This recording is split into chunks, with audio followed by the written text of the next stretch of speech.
La session ordinaire du Conseil des ministres s'est tenue ce jeudi 29 juillet 2021 par vidéoconférence de 10h22 à 12h sous la haute autorité de M. le Président de la République, son Excellence, professeur Alpha Condé.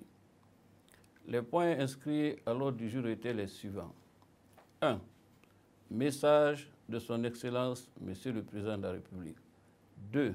Compte rendu de la session interministérielle du 27 juillet 2021 par M. le Premier ministre, chef du gouvernement.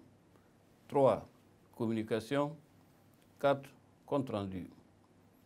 Au titre du premier point de l'ordre du jour, son Excellence, M. le Président de la République, a informé le Conseil de la visite d'État, d'amitié et de travail que son homologue de la République sœur d'Angola, son Excellence João Lourenço, effectue en République de Guinée à compter d'aujourd'hui, jeudi 29 juillet 2021, jusqu'au dimanche 1er août 2021. Le chef de l'État, son Excellence professeur Alpha Condé, a condamné fermement le relâchement manifeste observé dans les mesures sanitaires et barrières préconisées dans la lutte contre la COVID-19 qui, au début, avait été circonscrite, mais malheureusement commence à gagner du terrain. Face à cette situation préoccupante, le chef de l'État a rappelé chacun à l'ordre. Il a appelé à un sursaut des populations, a rappelé le devoir de vigilance des autorités sanitaires, a instruit la fermeté au gouvernement dont les membres doivent montrer le bon exemple, notamment par le port obligatoire du masque, même pour les personnes déjà vaccinées. À propos du vaccin, M. le Président de la République a informé le Conseil de toutes les dispositions prises et des moyens mobilisés en faveur de notre pays pour l'acquisition de doses de tous les vaccins. Le chef de l'État a fait part au Conseil des questions et des préoccupations que soulève le poids de la dette intérieure. À ce sujet, il a rappelé à l'attention de tous le travail sérieux et laborieux effectué dans le passé par la Cour des comptes de Paris. Les dossiers qu'il avait été recommandé de recaler et geler se sont retrouvés dans certains des cas à nouveau dans le circuit financier sans raison ni justification, avec pour conséquence d'aggraver la dette intérieure. Il a instruit à cet effet les services financiers en relation avec son cabinet de revisiter toutes les créances supposées dues à l'État avec comme repère le travail déjà effectué afin de tirer le vrai du faux, d'établir la véracité des créances avant tout éventuel règlement. Dans la même optique, M. le Président de la République a exhorté le secteur privé guinéen à s'investir et investir dans l'agriculture, l'industrie, les activités productives plutôt que de se complaire dans la relation incestueuse avec l'État. Le chef de l'État, son Excellence professeur Alpha Condé, au chapitre de son programme Gouverner autrement, a indiqué clairement et fermement qu'il ne s'agit pas de limiter ou freiner, mais d'éradiquer tous les goulots d'étranglement qui freinent le bon fonctionnement de l'État, de l'administration et retardent le développement économique et social du pays. Il a défendu à tous les ministres d'utiliser d'autres personnes que celles nommées régulièrement à leur poste pour les tâches et missions dévolues à l'administration publique.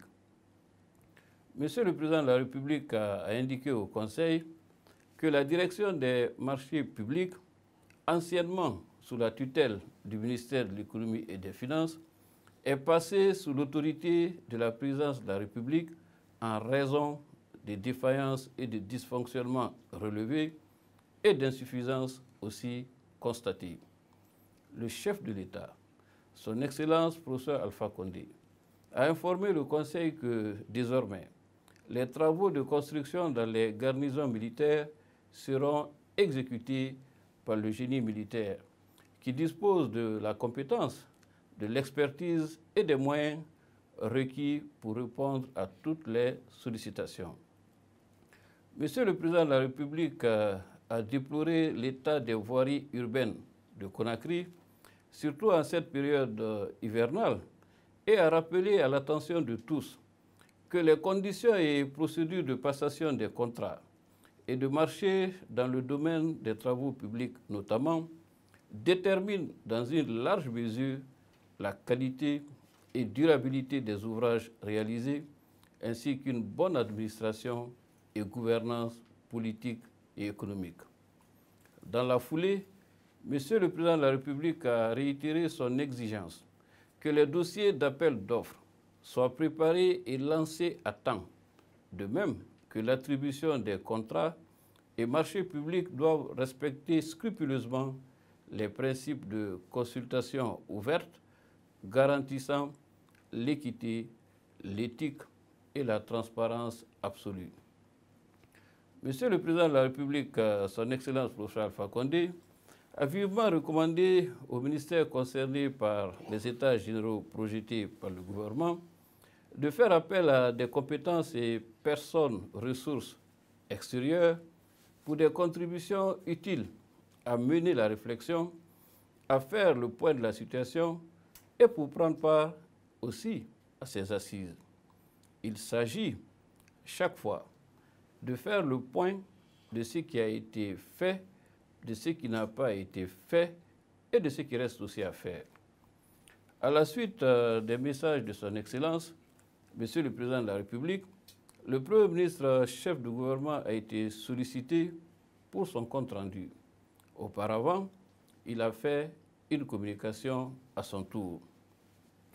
Le Premier ministre chef du gouvernement a informé les ministres des dispositions pratiques prises par le chef de l'État expressément pour faciliter le fonctionnement des ministères à l'heure des grandes réformes dans l'administration publique et les circuits financiers. Il a rappelé l'instruction du chef de l'État visant à assurer la digitalisation de la perception de toutes les recettes, y compris les menus recettes administratives. Dans cet ordre d'idée, il s'agira également de procéder à une large information de nos concitoyens sur les services délivrés par l'État à titre gratuit.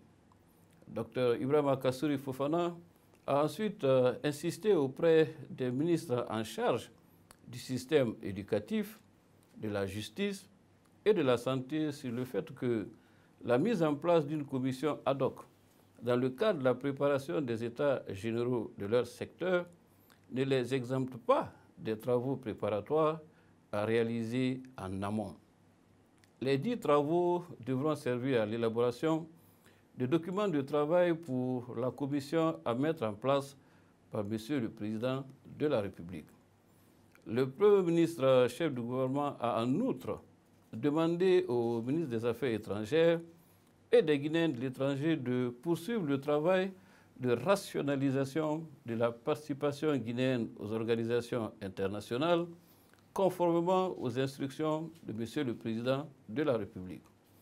Dr Ibrahima Kassouri Fofana a informé le Conseil du congé annuel accordé au ministre et qui se fera par vagues successives pour assurer la permanence de l'État, les missions de service public et un service continu de l'administration publique. Au titre de son compte-rendu, pour les communications, le ministre de la Justice, garde des Sceaux, a fait une communication relative à l'organisation des États généraux de la justice.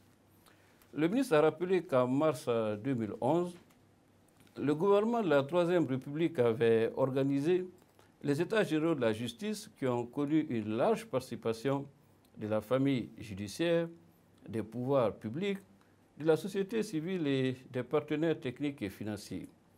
Le ministre a indiqué que ces États généraux ont relevé plusieurs défaillances sur le plan des infrastructures, des ressources humaines, des moyens mis à la disposition de la justice pour accomplir ses missions, de l'indépendance de la justice, de l'autorité des magistrats, ainsi de suite.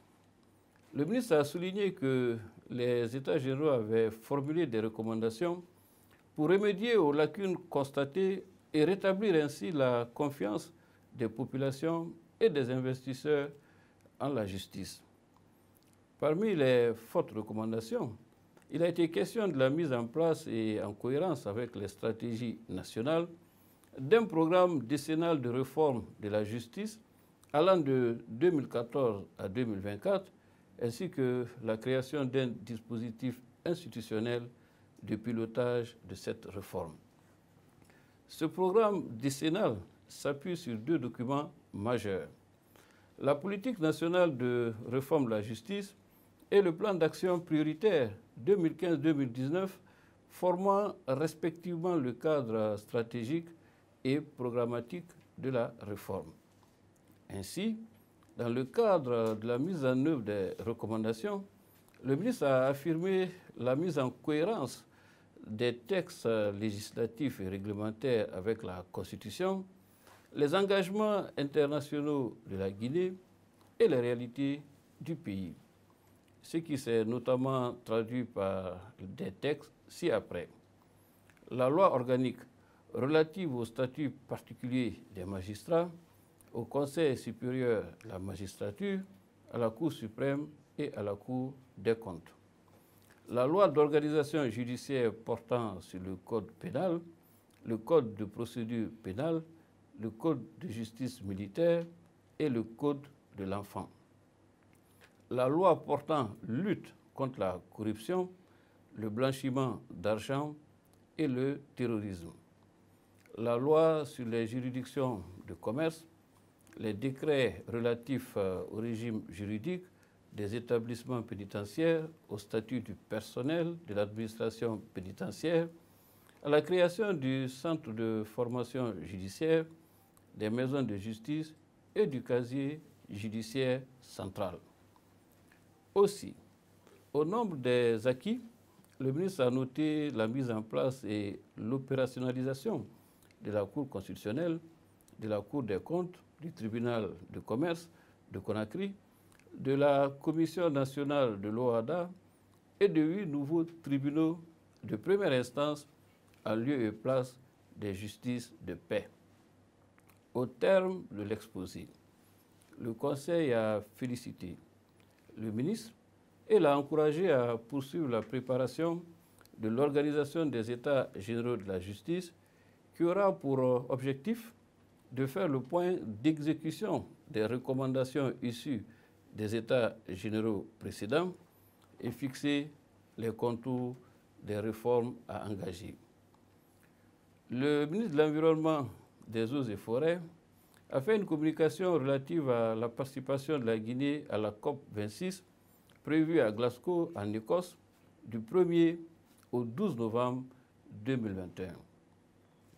Le ministre d'État a rappelé que grâce à notre participation aux précédentes éditions et depuis l'adoption de l'accord de Paris en 2015, notre pays, la République de Guinée, a bénéficié de l'appui de divers partenaires techniques et financiers de plus de 24 millions de dollars américains de financement pour l'exécution des projets de résilience climatique. L'ensemble des projets déjà clôturés, ceux en cours de réalisation ou en préparation, englobent un appui de 130 millions de dollars américains, impactant les secteurs de l'énergie, l'agriculture, la pêche et la décentralisation. Le ministre a informé qu'en termes d'enjeux, les attentes de la COP26 sont parvenir à un accord sur l'article 6 de l'accord de Paris, COP 21-2015, portant sur le marché du carbone pour le maintien de l'élévation de la température mondiale en deçà de 1,5 degrés Celsius. obtenir des engagements de financement pour la mise en œuvre de notre contribution déterminante nationale dont la finalisation du plan d'investissement est prévue pour octobre 2021. Favoriser la conclusion des accords pour le financement des projets en préparation, 85 millions de dollars. En ce qui concerne la présidence guinéenne du groupe des G77, plus la Chine, le ministre a indiqué que l'élection de notre pays en janvier 2021 marque une ouverture importante et une véritable opportunité pour l'accès de la République de Guinée au financement climatique.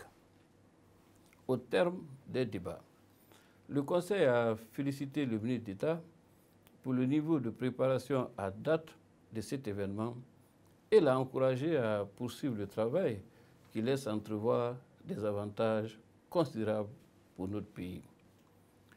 Madame la ministre de la Culture et du Patrimoine historique a fait une communication relative à la participation de la Guinée aux États généraux du livre en langue française prévus à Tunis les 23 et 24 septembre 2021, suivi du Congrès mondial des écrivains francophones.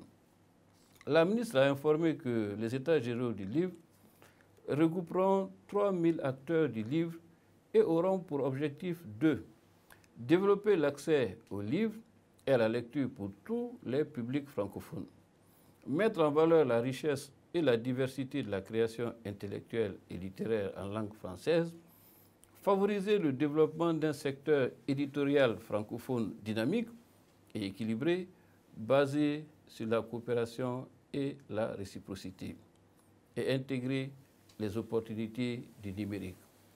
Les avantages que la Guinée pourrait en tirer en tant que pays co-organisateur sont l'élection de la Guinée comme pays pilote du projet Ressources éducatives, financé par l'AFD à hauteur de 20 millions d'euros et qui va accompagner notre pays pendant 5 ans pour développer l'accès des jeunes aux livres et à la lecture.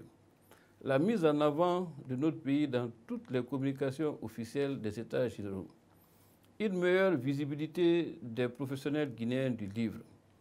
Une dynamisation de l'industrie du livre guinéen.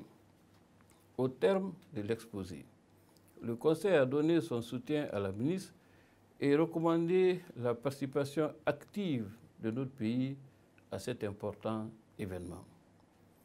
Le ministre du Budget a fait une communication sur la stratégie d'amélioration du renforcement de la TVA à travers l'automatisation et la digitalisation du contrôle dans e-tax. Cette stratégie s'articule autour de 2 éléments suivants. Les risques de fraude liés à la non-automatisation du contrôle des déclarations de TVA et une proposition pour remédier à cette situation. S'agissant des risques de fraude à la TVA, le ministre a donné un exemple de transaction entre un fournisseur société A et un client société B. Cet exemple montre les 2 aspects de la TVA, sa collecte et sa déduction qui ne peuvent intervenir qu'entre 2 assujettis. Sur la base de cet exemple, le ministre a indiqué 3 problèmes. Des fournisseurs non assujettis à la TVA facturent à leurs clients toutes taxes comprises. Tous les fournisseurs ne reversent pas à la Direction générale des impôts toute la TVA qu'ils ont collectée. Les clients déduisent des montants de TVA qu'ils n'ont pas payés pour réduire le montant de TVA qu'ils doivent payer.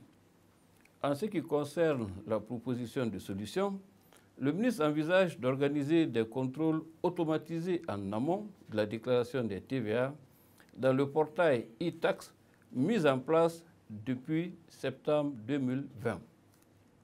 Il s'agit de contrôles bloquants à insérer dans e-tax à compter du 1er septembre 2021 pour résoudre les problèmes cités afin d'améliorer et de sécuriser le rendement de la TVA suivant le schéma ci-après. Les clients devront transmettre électroniquement dans e-tax la liste des factures avec TVA qu'ils ont payées à leurs fournisseurs. Les clients devront inscrire le détail de chaque facture pour déduire une TVA qu'ils ont payée. E-Tax contrôlera automatiquement l'existence du numéro d'identification fiscale permanent du fournisseur avec restitution de sa raison sociale telle qu'elle est connue dans le fichier de la Direction générale des impôts. E-Tax contrôlera automatiquement le montant demandé et la somme totale des factures. Le ministre soutient que ces modalités de contrôle permettront de mettre fin à terme aux fausses déclarations de TVA déductibles, de disposer du montant de TVA collecté par chaque fournisseur et de poursuivre en cas de non-réversement. Pour le lancement de cette nouvelle fonctionnalité, la date a été retenue pour le 1er septembre prochain. Au cours des débats, les observations ont porté sur la nécessité de faire apparaître dans le mécanisme mis en place les chèques du Trésor série spéciale. Veiller à l'appropriation du mécanisme par les différents intervenants. Prévoir dans le système le remboursement de la TVA perçue par l'administration publique et non reversée aux entreprises privées afin d'éviter un endettement intérieur important. Au terme des débats, le Conseil a félicité le ministre pour cette nouvelle réforme et l'a encouragé à poursuivre ses efforts afin de mener à bien tout le programme de réforme initié et en cours d'exécution à la satisfaction du gouvernement et sous la direction clairvoyante du chef de l'État.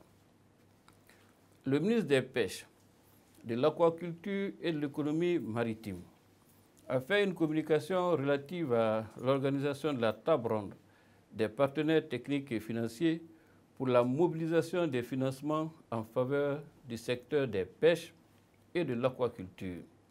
Le ministre a rappelé que l'organisation de cette table ronde s'inscrit dans le cadre de la mise en œuvre des recommandations issues des États généraux de la pêche et de l'aquaculture organisés en septembre 2013 à Conakry.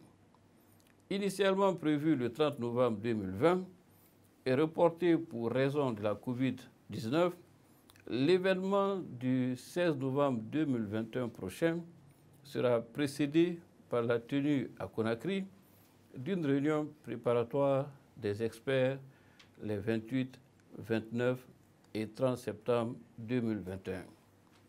À date, un rapport de quinzaine est élaboré et publié par le comité de suivi, conformément à ces termes de référence. Les travaux relatifs à la mise en œuvre de la feuille de route se poursuivent normalement et les comptes rendus sont régulièrement faits au conseil de cabinet du ministère. Au terme de l'exposé, le conseil a félicité et encouragé le ministre pour les réformes engagées. Au titre des comptes rendus, le ministre de la Santé a fait un compte rendu relatif à l'évolution de la riposte à la pandémie de la COVID-19. Le ministre a informé qu'à la date du 26 juillet 2021, le nombre de personnes testées était de 455 490. Le nombre de cas confirmés, 25 293. Le nombre de décès hospitaliers, 208. Le nombre de cas guéris, 24 024, soit un taux de guérison de 95%. Et le taux de positivité du 19 au 26 juillet 2021 est de 7,7%. Concernant la vaccination contre la COVID-19, le ministre a indiqué qu'un cumul de 799 884 doses ont été administrées, première et deuxième dose, du 5 mars au 6 juillet 2021. Avant de lever la séance, Monsieur le Président de la République, son Excellence professeur Alpha Condé, a donné de larges informations sur la situation nationale et internationale.